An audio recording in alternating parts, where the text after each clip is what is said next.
오늘 함께 들을 하나님의 말씀은 구약성경 하박국 1장 12절에서 2장 1절까지 말씀입니다. 한 절씩 교독하는데 12절 제가 먼저 읽고 2장 1절은 함께 읽겠습니다. 선지자가 이르되 여호와 나의 하나님 나의 거룩하신 이시여 주께서는 만세 전부터 계시지 아니하시나이까 우리가 사망에 이르지 아니하리이다.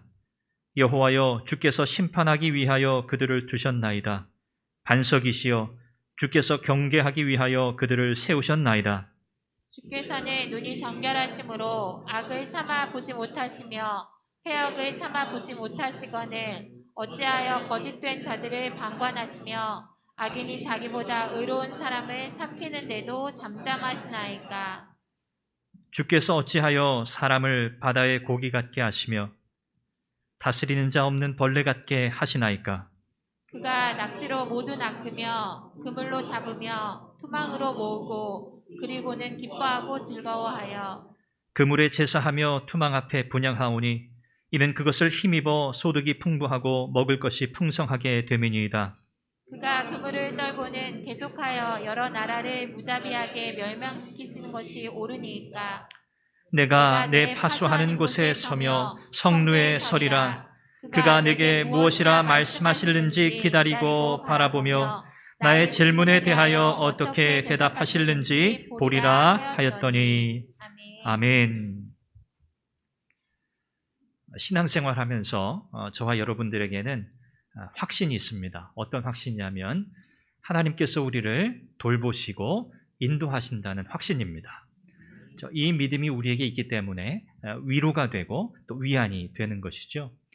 고린도전서 10장 13절 말씀처럼 우리에게 감당할 만한 시험만 주어지고 또 시험이 우리 가운데 다가올 때 피할 길을 내셔서 우리가 그것을 능히 이기도록 하신다고 하는 이 말씀이 우리에게 얼마나 큰 소망이 되는지 모릅니다. 그런데 이 말씀은 이런 뜻은 또 아닙니다.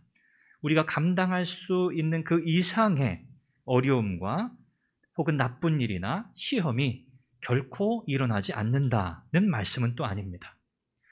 그 말씀에 대한 보장이 아니에요. 우리의 삶에는 우리가 감당할 수 있는 그 능력, 그 이상의 어렵고 힘든 일들이 결코 일어나지 않으리라고 하는 그 보증, 그 말씀으로 이 말씀을 주신 것은 아닙니다. 우리가 신앙생활 쭉 해나가다 보면 어려운 일들이 점점 더 많아지는 그런 경험을 하게 돼요. 상황이 잘 나아지지 않고 점점 더 힘든 그런 지경으로 나아가는 그런 일들을 우리는 경험하게 됩니다. 그럴 때 우리는 기도하죠. 하나님, 지금 상황이 너무 힘듭니다. 어렵습니다. 해결될 것 같은데 해결되지 않고 도무지 백방으로 애를 써봐도 이렇게 저렇게 노력을 해봐도 상황이 나아질 조짐이 보이지 않습니다. 하나님, 제발 저의 이런 상황들을 헤아려 주시고 하나님 이런 상황들이 빨리 변화될 수 있도록 새로워질 수 있도록 은혜를 주십시오 라고 사실 우리는 다 기도합니다. 그런데 어떻습니까? 한편에는 그래, 야고보 사도가 말한 것처럼 어려운 일들, 시험이 다가오면 기쁘게 여기라고 말씀하셨지 그것을 통해서 우리의 믿음이 더 견고해지고 더 다져질 테니 그것들을 기쁨으로 맞이하라고 하신 그 말씀, 그래, 그 말씀을 기억해야지 하는 마음이 한편에 있는데 또 다른 한편에는 어떻습니까? 문제와 상황이 해결되지 않으니까 너무 오랜 시간 동안 이 상황이 지속되다 보니까 우리는 연약해서 지치는 거예요. 힘들죠. 피곤하죠. 기도는 해요. 그렇지만 이 기도가 점점 약해지고 또 어느 순간에는 초점이 흐릿해지는 그런 경험도 하게 됩니다. 그럴 때 우리는 선택의 기로에 서게 되죠. 끝까지 하나님을 신뢰할 것인가? 계속해서 이 문제를 놓고 이 상황을 놓고 하나님의 인도하심을 구하는 기도를 할 것인가? 아니면 내 마음의 위안이라도 받을 수 있도록 지금 당장 뭔가 내가 어떤 행동을 취할 것인가? 이 두 가지 선택의 기로에 우리는 서게 됩니다. 하나님을 끝까지 믿을 수 있을까? 아니야. 그래, 내가 뭔가 해야지. 가만히 있다가는 이거 아무것도 안 될 것 같아 라고 하는 이 선택의 기로에 서게 된다는 거죠. 사도 바울이 로마서 12장 2절에 로마 교회를 향한 이 말씀을 우리가 한번 기억해야 합니다. 너희는 이 세대를 본받지 말고 오직 마음을 새롭게 함으로 변화를 받아 어떻게 하라고요? 하나님의 선하시고 기뻐하시고 온전한 뜻이 무엇인지 분별하도록 하라. 그 말씀이죠. 이 로마서 12장 2절에서 사도 바울이 성도의 신앙의 삶에 매우 중요한 핵심을 우리에게 전달해 주고 있어요. 너희는 이 세대를 본받지 말고 오직 무엇을 새롭게 하라고요? 마음을 새롭게 하여 변화를 받으라는 거예요. 이 말씀의 분명한 뜻은 바로 이렇습니다. 오늘 저와 여러분들의 신앙의 삶이라고 하는 것은요, 우리의 주변의 상황이 변화되거나 우리를 둘러싸고 있는 어떤 문제들이 해결되는 것에 초점 맞춰져 있지 않고 우리의 무엇이 바뀌는 것, 우리의 마음이 바뀌는 것에 초점 맞춰져 있다는 거예요. 사도 바울이 그의 서신서들을 통해서 쭉 교회들에게 보내는 그 메시지의 핵심이 바로 그겁니다. 주변의 상황은 바뀌지 않아요. 박해, 핍박 여전히 더 거세져요. 성도들의 삶이 그렇게 한순간에 나아지지 않아요. 여전히 어렵고 때로는 가난에 시달리고 경제적인 궁핍함 속에서 그들은 살아갈 수밖에 없어요. 그런 상황 속에 있는 성도들을 향해서 바울은 바로 이 말씀을 주고 있는 거죠. 우리의 기도 제목, 우리의 신앙의 여정, 이것은 우리의 삶, 우리의 상황, 이것을 변화시켜달라는 그런 기도의 제목이라기보다는 무엇에 초점 맞추어져야 한다? 하나님, 내 마음을 곧 나의 영혼을 새롭게 해주십시오. 라는 간구여야 한다는 것이죠. 여기에 신앙생활의 핵심이 담겨져 있는 거예요. 그래서 신앙생활은 결국 뭡니까? 우리의 뭘 지키는 일이다? 마음을 지키는 일이다. 여러분 이렇게 생각하시면 틀림없어요. 신앙생활은 뭘 지키는 일이라고요? 마음을 지키는 일이다. 그렇죠? 그리고 마음이 변화되는 일에 관한 것이다. 이 두 가지만 기억하세요. 아, 그렇구나. 신앙생활 어떻게 해야 되지? 내 마음이 변화되는 것에 초점 맞춰야 되는 거구나. 그렇죠?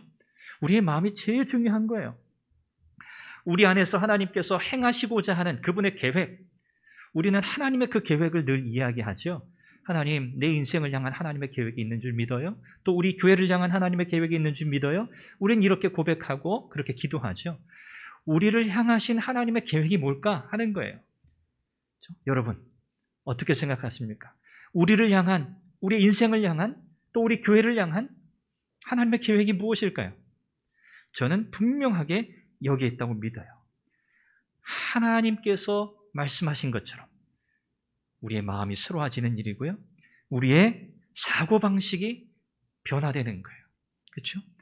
이것이 하나님께서 우리 안에서 행하시고자 하는 그분의 계획이에요. 우리가 변하지 않는데, 우리가 새로워지지 않는데 우리가 무슨 일을 할 수 있겠어요? 또 무슨 어떤 큰 일을 한들 그것이 우리에게 어떤 선한 영향력을 미칠 수 있겠어요? 우리는 상황의 변화에 주목하죠. 우리는 늘 주변의 상황 변화에 익숙하고요. 그것에 주목하면서 살아가요. 그런데 하나님은 무엇에? 상황이 아니라 무엇에? 우리의 마음에 주목하고 계신다.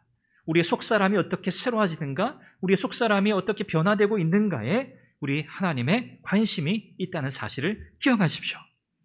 그래서 신앙생활은요, 마음을 새롭게 하는 것, 이것이 사실은 다예요. 이것이 하나님을 끝까지 신뢰하고 하나님을 끝까지 포기하지 않고 그분을 믿을 수 있는 방법이라는 것을 우리는 말씀을 통해 깨닫게 돼요. 우리의 마음을 잃어버리면 다 잃어버리는 거예요. 오늘 하박국서 이 말씀을 통해서 우리가 어떻게 하나님께서 원하시는 그런 내면의 변화를 이룰 것인가? 이 변화는 결국 하나님을 끝까지 신뢰하는 방법이거든요. 하박국이라고 하는 선지자가 보여주는 그 시대 속에서, 그가 하나님과의 관계 속에서 보여주는, 드러내는 그의 태도, 그의 모습을 통해서 우리가 두 가지로 하나님을 끝까지 신뢰하기 위해서 우리가 우리의 마음을 어떻게 하나님 앞에 드려야 할 것인가를 살펴보려고 해요. 첫 번째, 우리가 기억해야 할 것은요, 우리의 마음을 잘 지키고 우리의 마음의 진정한 변화를 이루기 위해서는 하나님과의 관계 안에 머물러 있어야 돼요. 하나님과의 관계 안에 머물러 계셔야 돼요. 하박국 이 선지자는 유다 왕 중에 가장 악하다고 그렇게 평가되는 여호야김이라고 하는 이 왕 통치 시대에 사역했던 선지자거든요. 참 이 여호야김이라고 하는 사람은 너무너무 악한 사람이에요. 이 사람의 통치 기간 중에 이 유다가 사실 가장 도덕적으로 타락했어요. 영적으로 당연히 타락했죠. 이 나라 전체에 참 폭력적인 일들이 너무너무 많이 일어났어요. 유다 동족들 가운데 서로 같은 이 동족들 사이에 이런 끔찍한 일들이 자행되고 있었어요. 뿐만 아니에요. 이 여호야김이라고 하는 왕은요, 하나님의 말씀을 아주 듣기 싫어했던 왕이에요. 요 동시대에 이제 예레미야 선지자가 사역했단 말이죠. 이 예레미야 선지자가 하나님께 받은 이 말씀, 바벨론을 통해서 유다가 멸망할 것이라고 하신 그 메시지가 적힌 이 두루마리를 이 여호야김 왕이 어떻게 합니까? 다 잘라요. 찢어요. 그래서 불구덩이에 집어 던져요. 뭐예요?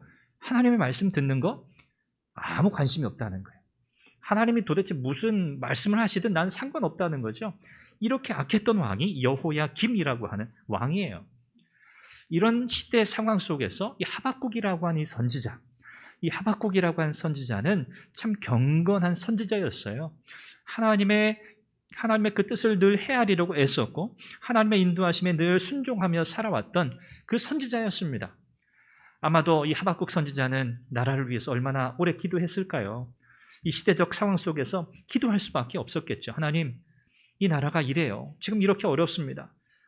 왕도 그리고 백성들도 너무너무 어려워요. 공의를 찾아보기가 너무 힘들어요. 뿐만 아닙니다. 이방 민족들로부터 저 외부로부터의 압력 또한 만만치 않아요. 하나님, 총체적인 난국이에요. 하나님, 이 상황, 이 문제 하나님 해결해 주십시오라고 이 하박국 선지자는 오랜 시간 기도했어요. 그런데 그 결과는 뭐죠? 참 이게 어려운 거예요. 바뀐 게 없어요. 바뀐 게 없어요. 하나님의 뜻을 구하면서 그 오랜 시간 나라를 위해서 기도했는데 당장에 새로워진 것이 아무것도 없는 거예요. 마치 어쩌면 하나님이 아무런 관심도 없는 것처럼 여겨져요. 하나님이 응답하시지도 않아요. 나라의 어떤 문제들이 해결되는 기미가 보이지도 않아요. 너무너무 답답한 상황이 지속되고 있는 거죠. 오늘 저와 여러분들이 맞닥뜨리는 그런 상황과 다르지 않아요. 특별히 우리 자녀들을 우리 양육하고 계시는 우리 부모님들 어떻습니까? 요즘에 그 TV 프로그램 중에 금쪽 같은 내 새끼라고 하는 굉장히 유익한 프로그램이더라고요. 그 프로그램을 이렇게 보니까요, 자녀들의 문제 때문에 어려움을 겪는 이 부모님들의 모습이 참 많이 나오더라고요. 물론 자녀들의 입장에서는 부모님들 때문에 겪는 아픔이기도 하죠. 부모님과 자녀들 사이에 겪는 이런 어려움들, 이런 것들이 많이 소개되고 이 상황들을 어떻게 해결할 것인가에 대한 그런 조언을 듣는 그런 프로그램인데, 그 가운데 보니까요, 아무것도 할 수 없는 상황에 놓인 부모님들도 많이 있어요. 그렇죠? 이 자녀들에 대해서 어떻게든 해보려고 애썼는데 나중에는 할 수 있는 게 없는 거예요. 예수 믿는 가정, 예수 믿는 부모님, 그리스도인 부모님들 가운데도 마찬가지입니다. 그렇죠? 자녀의 어떤 어려움, 문제들을 놓고 우리가 할 수 있는 게 아무것도 없을 때가 많아요. 할 수 있는 거라고는 그냥 하나님이 아이를 좀 어떻게 좀 해결해 주세요. 우리 아이의 마음을 하나님께서 좀 어떻게 좀 만져주세요. 하나님, 우리 아이의 상황을 하나님께서 좀 해결해 주세요. 라고 밖에는 기도할 수밖에 없는 그런 부모님들의 상황들이 굉장히 많이 있죠.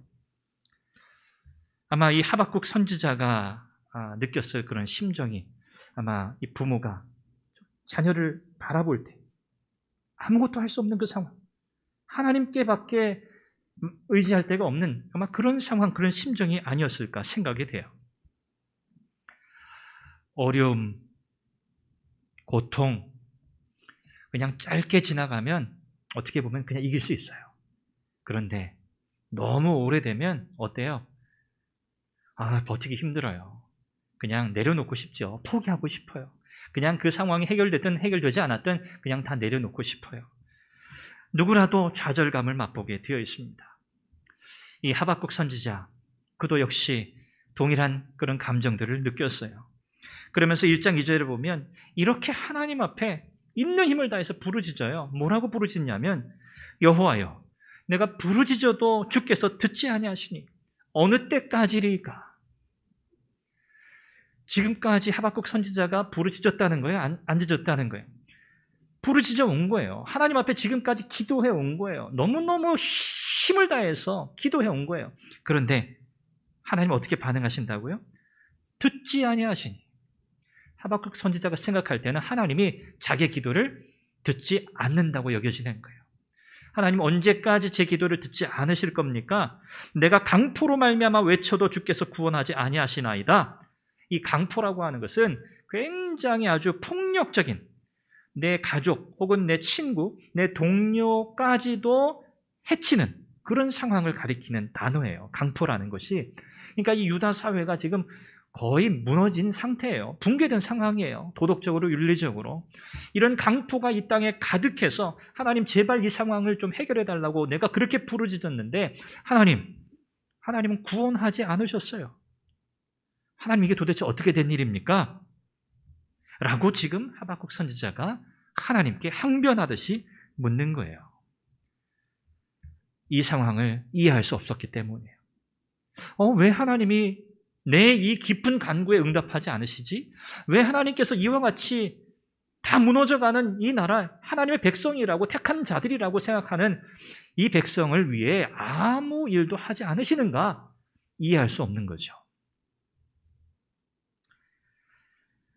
하나님께서 이런 하박국 선지자의 부르짖음에 하나님이 대답하세요. 5절부터 11절까지의 내용인데 하나님의 대답은요, 한마디로 기가 차요. 하박국의 입장에서 기가 찬 거예요. 왜? 자기가 기대했던 대답이 아니에요. 그래? 그래. 그렇게 어렵고 힘들고 고통스러운 상황 가운데 있구나. 그래, 내가 너희를 구원해 주지. 내가 해결해 줄게. 라는 그런 대답이 아니에요. 오히려 하나님의 대답은 바벨론이라고 하는 이방 민족을 통해서 이 유다 민족 가운데 퍼져 있는 이 강포를 비롯한 모든 이 타락한 것들, 이런 모든 하나님을 향한 모든 죄악들을 하나님께서 심판하시겠다는 대답을 하나님께서 하시는 거예요. 바벨론을 통해서 유다를 심판하신다? 이 내용을 하박국은 더 이해할 수 없었어요. 왜 하나님은 이렇게 하박국 선지자의 간절한 기도에 듣지 않으시는 것처럼 반응하셨고, 또 그 부르짖음에 대답하실 때 그래, 그 문제 해결해 줄게, 걱정하지 마 라고 위로하신 것이 아니라 오히려 더 강력한 메시지, 내가 이방 민족 바벨론을 통해서 유다를 심판하겠다 라고 말씀하고 계신 걸까요? 저는 이런 관점에서 이 본문을 봤어요. 하박국 선지자가 하나님 앞에 이렇게 항변하고 하나님 앞에 호소하고 하나님께 따져 묻듯이 반응하는 이 태도, 이것을 저는 그냥 이건 잘못이다, 나쁘다, 이렇게 하면 안 돼 라고 보지 않고요, 아마 하박국이 할 수 있는 최선이었다고 저는 생각해요. 선지자로서, 그가 하나님을 믿는 사람으로서. 그런데 하나님의 관점에서 이 하박국 선지자를 바라볼 때에는 분명히 해결돼야 할 문제가 있었어요. 그게 뭐냐면 하박국 선지자는 자기가 생각하고 있는 공의로움, 정의로움, 그리고 하나님에 관한 분명한 지식이 있었어요. 하나님이시라면 하나님은 이렇게 하셔야 되지. 이 고통받는 하나님의 백성들을 위해서 하나님은 이런 해결책을 내셔야 하지라고 하는 자기의 생각에 딱 맞춰놓은 하나님이 있었어요. 지난번 우리가 요나서 우리가 함께 말씀 들을 때 요나도 마찬가지였어요. 자, 그런데 하나님은요, 이 하박국 안에 있는 이 하나님께 요구하는, 하나님은 이런 하나님이셔야 해요 라고 요구하는 이 요구, 이 마음의 이 요구를 하나님께서는 해결하기를 원하셨어요. 이것은 하나님 편에서 볼 때는 굉장히 오만하고 교만한 요구였기 때문에 그렇습니다. 왜 그럴까요? 하나님이 지금 이 상황을 모르시는 게 아니에요. 그렇죠? 하나님이 지금 생각이 없으셔가지고 하나님의 택한 유다 민족, 이 백성들을, 이스라엘 백성들을 이방 바벨론이라고 하는 아주 극악무도한, 아주 난폭한 폭력적인 이방 민족들의 손에 붙여서 그들을 멸망시키시겠다고 말씀하시는 게 아니에요. 생각이 없으셔서. 그렇죠? 하나님은 하박국의 이 요구가 하박국 입장에서는 옳을 수 있어요. 그런데 하나님께서 보실 때 그 요구는 오만한 요구예요. 교만한 요구예요. 그것을 깨닫기를 원하셨던 거예요. 하박국이 뭘 알아야 했어요? 하나님은 언제나 선하시다. 하나님은 언제나 그분의 계획 속에서 그분의 온전한 계획 속에서 일하신다. 그러므로 하나님을 끝까지 신뢰해야 한다. 이 사실을 하박국이 깨닫기를 원하셨던 거죠.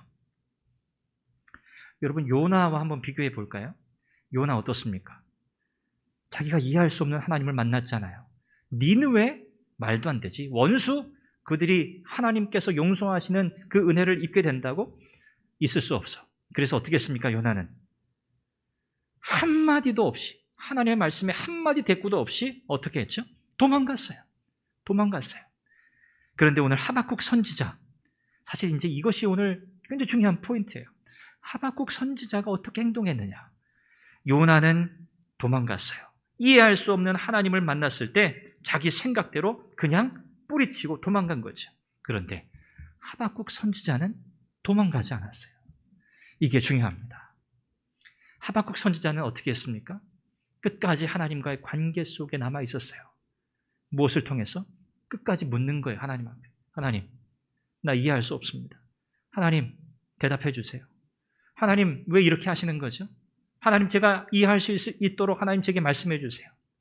하박국 선지자의 마음은요, 이런 마음이었어요. 그는 떠날 생각이 없어요. 도망갈 생각이 없어요. 이해할 수 없는 이 하나님의 이 일하시는 이 하나님의 방식에 동의할 수 없지만, 그러나 그렇다고 등을 돌리고 하나님 알아서 하십시오라고 떠나가지 않았어요. 그렇다고 이 하박국 선지자가 그냥 자연스럽게 하나님 알아서 하시겠지 라고 그렇게 동의한 게 아니잖아요. 그 마음속에는 여전히 요동치는, 그죠? 너무너무 참을 수 없는 그런 마음이 끓어오르고 있었어요. 그러나 하박국은요, 자기가 이해할 때까지 도망가지 않고 하나님께 묻고 답을 기다려요.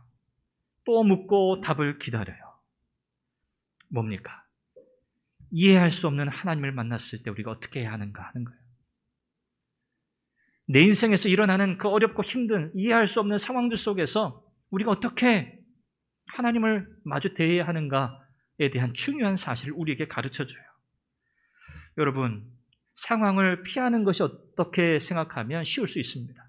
그렇죠? 상황을 피해버리는 것이 어떻게 보면 우리의 마음에 고통을 더는 일일 수 있어요. 그렇지만 항상 피하는 것이 정답은 아니죠. 문제 해결을 못할 때가 사실 많아요. 그렇다고 해서 상황을 직면하는 것은 쉬운가? 그렇지 않습니다. 문제를 직면하는 것도 대단히 힘들고 고통스러운 일인 건 분명해요. 용기가 필요한 일입니다. 우리의 힘으로는 안 돼요. 그래서 우리에게는 절대적으로 하나님의 은혜가 필요한 거죠. 사랑하는 여러분, 하나님께서 왜 내 인생에 이런 일들을 경험하게 하시나? 난 이해할 수 없어. 라는 그런 상황, 그런 순간들이 있으시죠? 여러분, 돌이켜서 떠나가지 마십시오. 끝까지 그 하나님 안에서 머물러 계세요. 그분에게 끊임없이 질문하세요. 하나님, 전 이해할 수 없어요. 하나님의 뜻이 뭐죠? 하나님의 계획이 뭐죠? 그분이 대답하시지 않는 것 같아도 여러분, 계속해서 물으세요. 그리고 기다리세요. 왜요?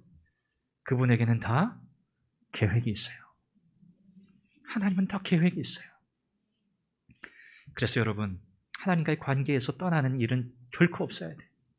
믿음의 공동체 안에서 여러분들이 귀하게 여기까지 인내하면서 이 자리에 오신 것, 여러분 너무너무 잘하신 일이고요. 하나님께서도 그 일에 대해서 정말 기뻐하신다고 저는 생각해요. 이건 뭐 우리가 인간적인 어떤 결단에 의해서, 의지에 의해서가 아닙니다. 그렇죠? 하나님의 은혜 가운데 우리가 여기까지 온 거잖아요. 여러분, 하나님의 은혜 가운데 머물러 계세요. 두 번째는요, 하나님의 말씀 듣기를 갈망해야 돼요. 우리의 심령, 우리의 마음이 어떻게 끝까지 하나님을 향한 신뢰, 하나님께 대한 이 믿음으로 끝까지 그 줄을 놓지 않고 갈 수 있느냐? 하나님 말씀에 대한 갈망이 우리에게 있어야 돼요. 자, 하박국은요, 자기의 기대와 자기가 듣고 싶었던 답을 못 들었어요. 그렇잖아요. 요나처럼 에이, 하나님 더 이상 상대할 수 없어. 이해할 수 없으니까 도망갈 수 있었는데 그렇지 않았어요. 하박국은요, 숨을 고르는 거죠. 침을 꿀꺽 한번 삼키는 거죠. 그래, 심호흡을 하고 내가 지금까지 알고 있던 그 하나님은 이런 하나님인데 혹시 내가 알지 못하는 하나님, 그 하나님의 속성이 있는가? 하박국은 그것을 알기를 원하는 거예요. 본문 말씀 12절, 13절에 그렇게 이야기하잖아요. 자기가 알고 있는 하나님을 쭉 이야기해요. 하나님은 영원 전부터 살아계신 하나님이시죠. 하나님은 거룩하신 분이시죠. 하나님은 하나님의 사랑하는 백성을 결코 죽이는 분이 아니시죠. 그런데 하나님은 하나님의 백성을 멸하시려고 바벨론이라고 하는 저 이방 민족을 택하셨죠. 하나님의 눈은 정결하시고 차마 악을 보지 못하시는 분이시죠. 하나님의 백성이 악한 일을 하는 것을 참지 못하시는 분이시죠. 그런데 어떻게 저 악한 백성을 그대로 내버려 두십니까? 저 악한 백성이 의로운 백성을 쳐서 이겨도 잠잠히 보기만 하실 건가요? 라고 자기가 알고 있는 그 하나님에 관한 지식에 근거해서 하나님께 다시 한번 또 조목조목 질문해요. 14절부터 17절 말씀에 보면 고기 잡는 배의 투망에 비유해요. 바벨론을. 그렇죠? 투망을 던져서 고기를 싹 쓸어 모으는 이 바벨론의 이 무자비함, 바벨론의 이 엄청난 이 군사력, 이런 것을 비유적으로 이야기하면서 하나님, 그렇게 하나님의 백성들을 대하시는 것이 옳은가요? 투망을 던져서 고기를 싹쓸이 하듯이 저 바벨론 제국을 통해서 하나님의 백성들을 그렇게 멸망시키시는 것이 옳은 행동입니까? 이렇게 하나님께 묻는 거예요. 하나님 지금 제대로 하고 계신 거예요? 어떻게 보면 이런 질문이죠. 하나님, 뭔가 지금 잘못 알고 계신 것 같은데 이게 정말 맞습니까? 라고 그렇게 묻고 있어요. 물론 유다 백성들이 죄악을 범한 건 맞죠. 그런데 바벨론 이 제국만큼 악하지는 않잖아요. 하나님, 도대체 왜 그러시는 겁니까? 라고 하나님께 물어요. 한편으로 생각하면 하나님을 가르치는 것 같아요. 하나님 뭐 착각하고 계시는 것 같은데 진짜 공의라는 건 이런 거잖아요. 어떻게 더 악한 백성을 동원해서 덜 악한 백성을 칠 수 있습니까? 이런 식의 질문이라고 할 수 있어요. 하박국 선지자는 유한한 인간으로서 하나님의 무한하심, 하나님의 그 놀라운 계획, 하나님의 정의, 이런 것을 지금 사실은 판단하고 있어요. 여러분, 우리의 삶에 일어나는 일들에 대해서 우리는 어떻습니까? 우리가 가지고 있는 우리의 이런 지식, 사실 뭐 보잘것없는 지식이죠. 또 우리의 경험, 이런 것들을 통해서 우리의 삶을 계속해서 우리는 평가하고 계속해서 재단하는 거예요. 역사를 주관하시는 하나님, 그 하나님의 섭리를 우리가 함부로 판단하고 있지는 않은가. 마치 하박국 선지자가 하나님 앞에 그렇게 묻듯이. 오늘 말씀의 두 번째 중요한 주제의 포인트는 이제 여기에 있습니다. 이렇게 하나님 앞에 부르짖고 질문하고 이해할 수 없는 답을 듣고 또 하나님을 마치 가르치려 하듯이 하나님의 공의에 대해서 다시 묻던 이 하박국 선지자가 이제는 멈춰요. 더 이상 하나님에 대해서, 하나님의 그 일하시는 방식에 대해서 또 묻지 않아요. 이의를 제기하지 않아요. 도망가지도 않아요. 자기가 하고 싶은 얘기를 다 쏟아내지도 않아요. 입을 꼭 닫습니다. 그리고 오늘 본문 2장 1절 말씀처럼 하박국 선지자가 성루로 올라가요. 가장 높은 성의 파수꾼이 서는 그 자리로 올라가요. 혼란스러운 마음 아직 여전히 가득해요. 이해할 수 없는 상황, 이해할 수 없는 하나님에 대한 그 생각으로 마음이 복잡해요. 그 마음을 그대로 안고 성 가장 높은 곳으로 올라갑니다. 왜요? 이게 중요한 거예요. 복잡한 거 다 해결되지 않았어요. 여전히 마음속에는 복잡해요. 심란해요. 그런데 하박국 선지자가 택한 방법이 뭡니까? 하나님의 말씀을 더 들어야겠다. 하나님이 뭐라고 말씀하시는지 내가 더 들어야겠어. 여러분, 이게 뭡니까? 하나님의 뜻을 구하는 갈망이에요. 하나님의 말씀을 듣고자 하는 간절한 열망이에요. 상황이 해결돼서요? 아니잖아요. 상황은 해결되지 않았어요. 그러나 하박국 선지자가 택한 방법은 뭐라고요? 하나님의 말씀을 들어야겠다는 거예요. 내가 파수하는 곳에 서며 성루에 서리라. 그가 내게 무엇이라고 말씀하실는지 기다리고 바라보며 나의 질문에 대하여 어떻게 대답하실는지 보리라. 이것은 오만한 태도가 아닙니다. 하나님께서 뭐라고 말씀하시는지 내가 끝까지 들어야겠어. 그분의 말씀이 정말 설득력이 있는지, 그분의 말씀이 타당한지 내가 진짜 끝까지 내가 알아내고 말 거야. 이런 태도가 아니에요. 하박국은 하나님을 사실 신뢰하는 사람이에요. 하나님의 선하심을 사실 믿는 사람이에요. 그러나 그가 알지 못하고 깨닫지 못했던 하나님의 그 일하심, 그것에 대해서 하박국은 알기를 원했어요. 그래서 모든 복잡한 상황 속에서 그는 더 이상 자기 이야기를 하지 않고 높은 곳에 올라가 하나님의 말씀을 듣겠다고 결정한 거죠. 하박국은 높은 곳에 조용히 앉았습니다. 나라의 복잡한 상황에 집중하지 않고 세상의 복잡한 다양한 소음, 소리들로부터 벗어나서 하나님의 생각과 하나님의 방법에 대해서 듣는 자리로 나아갔어요. 미처 알지 못하고 깨닫지 못했던 그 하나님 또 그분의 뜻을 알고자 그의 마음을 열었어요. 오늘 우리에게도 이런 시간이 필요합니다. 우리에게는요, 이런 시간이 절대적으로 부족해요.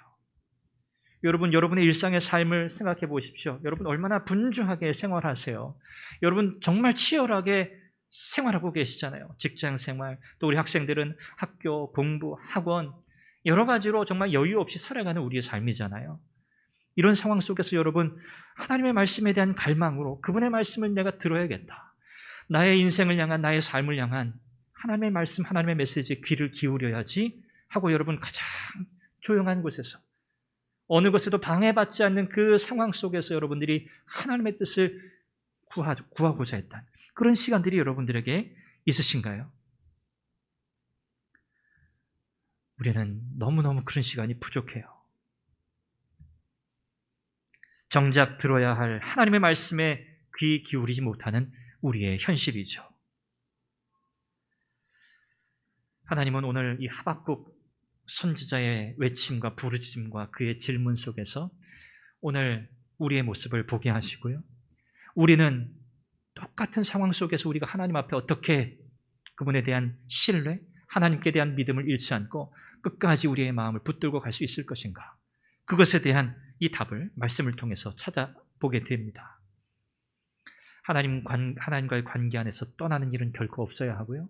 하나님의 뜻을 헤아리고 이해할 때까지 끝까지 그분의 말씀에 경청하는 그런 자세가 우리에게 필요합니다. 여러분, 말씀을 듣기 위해 열린 마음으로 하나님 앞에 나오는 그 사람, 하나님께서 그분의 뜻을 깨닫게 하실 줄 믿습니다. 하나님의 말씀에 귀 기울이는 그 사람에게 하나님이 왜 말씀하시지 않겠어요? 여러분의 삶 속에 절대적으로 그 시간을 확보하시길 바라요. 하나님의 뜻을 듣는 시간이 여러분 있으셔야 돼요. 분명히 있으셔야 돼요. 우리 학생들도 마찬가지입니다. 여러분, 상황에 붙잡히지 마십시오. 상황에 붙잡히지 마세요. 상황에 휘둘리지 마세요. 상황을 주도하시는 분이 계시다는 것을 기억하세요. 그 상황을 주관하시는 하나님이 계시다는 사실을 기억하세요. 여러분, 이해할 수 없습니다. 내가 받아들일 수 없습니다. 라는 그런 상황이 앞으로 더 많을 겁니다. 그러나 여러분, 그 모든 상황 속에 누가 계시다고요? 하나님이 계세요. 하나님이 그 모든 상황 속에 주인이세요. 주권자세요. 그러므로 그분을 신뢰하시고요. 그분을 바라보세요.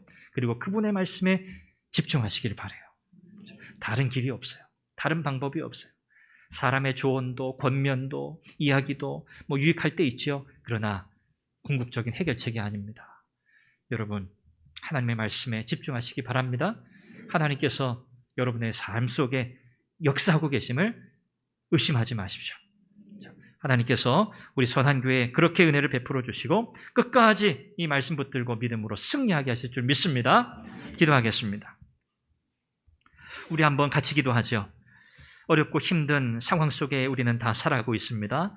때로 하나님께서 우리의 간구에 응답하시지 않는 것 같을 때가 많고 우리의 상황이 변화될 기미조차 보이지 않을 때가 많습니다. 내가 뭐라도 해야 되지 않을까 싶을 때도 있습니다. 하나님을 끝까지 의지할 수 있을까? 하나님께 이 기도 끝까지 가지고 가야 하나? 그런 상황이 우리에게 있을 수 있습니다. 그러나 여러분, 포기하지 마십시오. 낙심하지 마십시오. 하나님과의 관계 속에서 끝까지 머물러 계십시오. 하나님의 뜻을 구하며 나아가십시오. 여러분, 그런 은혜를 구하면서 우리 하나님께서 역사해달라고 같이 함께 기도합니다. 자비하신 아버지 하나님, 은혜를 감사합니다. 하나님, 오늘 하박국 선지자를 통해서 오늘 우리가 어떻게 끝까지 하나님을 신뢰할 수 있을 것인지, 하나님 이해할 수 없는 상황 속에서, 감당할 수 없는 상황 속에서 우리가 어떻게 우리의 믿음을 지킬 수 있을지 말씀을 통해서 살펴보았습니다. 하나님과의 관계 속에서 끝까지 머물 수 있도록 인도해 주시옵소서. 하나님, 도망가지 않게 해주십시오. 하나님께 묻고 또 물으며 하나님의 답을 기다리며 끝까지 하나님 앞에 머물러 있을 수 있도록 인도해 주시기를 원합니다. 하나님, 상황을 회피하지 않도록 도와주시옵소서. 직면할 수 있는 용기를 주시옵소서. 하나님, 이해할 수 없는 상황, 그러나 돌이켜 떠나가지 말게 하시고 하나님의 계획이 있음을 끝까지 믿게 하여 주옵소서. 하나님의 말씀 듣기를 갈망하는 우리의 삶이 되기를 원합니다. 하나님, 하박국 선지자는 하나님 더 이상 그가 얻을 수 없는 그 답을 하나님 마주하고 하나님의 뜻을 듣고자 하나님 높은 곳에 섰습니다. 하나님의 뜻을 이해하고자, 그가 미처 알지 못했던 하나님의 그 일하심을 깨닫고자 하나님의 음성을 듣겠다고 하나님 말씀에 대한 갈망으로 높은 곳에 조용히 앉았습니다. 아버지 하나님, 오늘 우리는 너무나 많은 소리에 하나님 지쳐 있습니다. 피곤해 있습니다. 그래서 정작 들어야 할 하나님의 말씀을 듣지 못합니다. 아버지 하나님, 하나님의 말씀을 듣기 위해 하나님 말씀 앞에 머물 수 있도록 인도해 주옵소서. 하나님의 뜻을 헤아릴 수 있는 하나님과 독대하는 시간이 우리에게 절대적으로 확보되도록 은혜를 주옵소서. 성령께서 함께해 주시옵소서. 자비하신 아버지 하나님, 세상에는 너무나 어렵고 힘들고 고통스러운 일들이 너무나 많습니다. 우리의 마음을 아프게 하고 안타깝게 하는 일들이 우리 개인의 삶 속에도 너무나 많고, 우리의 능력으로는 해결할 수 없는 상황들도 너무나 많습니다. 하나님께 부르짖고 간구하고 오랜 시간 기다리고 또 기다려도 그 상황들이 나아지지 않고 하나님이 내 기도를 듣고 계신가라고 하는 그런 의문이 들 때도 있습니다. 그러나 오늘 하박국 선지자를 통해서 우리에게 주시는 하나님의 말씀을 마음에 새깁니다. 하나님은 계획이 있으시고 하나님은 그 모든 상황 속에 친히 주권자로 역사하고 계시며 하나님의 모든 계획과 뜻은 선하시다는 사실을 다시 한번 깨닫습니다. 하나님, 우리의 마음을 잘 지키게 해 주옵소서. 하나님, 우리의 상황이 변화되는 것, 우리의 상황이 새로워지는 것에 관심을 두기보다 그 상황을 마주하는 우리의 마음, 우리의 중심이 하나님께 온전히 초점 맞추어질 수 있도록 인도해 주옵소서. 너무나 많은 복잡한 소리들이 많은 세상에서 정작 들어야 할 하나님의 말씀을 듣지 못하는 상황 속에 있습니다. 하나님 말씀을 경청할 수 있는 삶의 자리가 확보되게 해 주옵소서. 하나님의 뜻을 헤아리고 하나님의 말씀 듣기를 갈망하는 우리의 삶이 되게 해 주옵소서. 상황에 휘둘리고 붙잡히지 말고 상황 속에 계시며 주도하시며 주권적으로 역사하시는 하나님을 보게 하시고 하나님의 말씀에 집중하여 귀 기울이는 삶을 살아가게 해 주옵소서. 그리하여 하나님이 우리의 마음을 다스리시고 우리의 마음을 새롭게 하시며 변화시키셔서 그 모든 상황을 보는 새로운 믿음의 눈을 허락하실 줄 믿습니다. 사랑하는 선한교회 모든 성도들이 이 믿음으로 승리케 해 주옵소서. 예수님의 이름으로 기도합니다. 아멘.